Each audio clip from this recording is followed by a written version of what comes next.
ಸಚೇತನ ಕಾರ್ಯಕ್ರಮ. ಇಂದಿನ ವಿಷಯ ಹುತಾತ್ಮರ ದಿನ.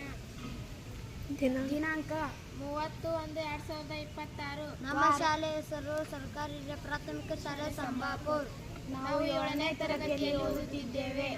ನನ್ನ ಹೆಸರು ಪ್ರಿಯಾಂಕಾ. ನನ್ನ ಹೆಸರು ಜಯಶ್ರೀ. ನನ್ನ ಹೆಸರು ವಿನಾಯಕ್ ರೆಡ್ಡಿ. ನನ್ನ ಹೆಸರು ಸತೀಶ್.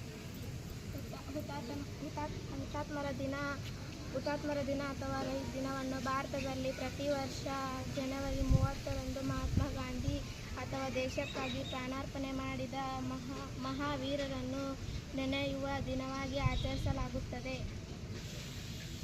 ಜನವರಿ 30, 1948 ಭಾರತ ದೇಶದ ರಾಷ್ಟ್ರಪಿತರೆನಿಸಿಕೊಂಡ ಮಹಾತ್ಮ ಗಾಂಧಿಯವರು ಮರಣ ಹೊಂದಿದ ಈ ದಿನವನ್ನು ಅವರಿಗೆ ಶ್ರದ್ಧಾಂಜಲಿ ಅರ್ಪಿಸಲು ಹುತಾತ್ಮರ ದಿನವಾಗಿ ಆಚರಿಸಲಾಗುತ್ತದೆ.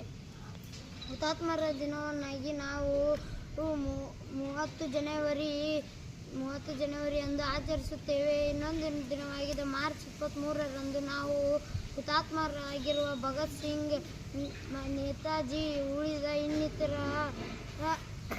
ಮಹನೀಯರು, ದೇಶಕ್ಕಾಗಿ ಹೋರಾಡಿದ ಮಹನೀಯರನ್ನು ಸ್ಮರಿಸುವ ದಿನವಾಗಿರುತ್ತದೆ. ಇಂದು ಗಾಂಧೀಜಿಯವರ ಪುಣ್ಯ ದಿನವಾಗಿದ್ದು, ಈ ದಿನದಂದು ಅವರು 1948 ಜನವರಿ 30ರಂದು ಮರಣ ಹೊಂದಿದರು.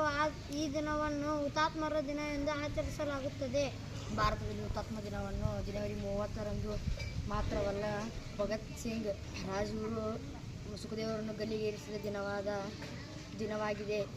ಇಂದು ದಿನವಾದ ಮಾರ್ಚ್ 23ರಂದು ಇತರ ಸ್ಥಾನಿಕ ದಿವಸಗಳಲ್ಲಿ ಆಚರಿಸಲಾಗುತ್ತದೆ. ಧನ್ಯವಾದಗಳು.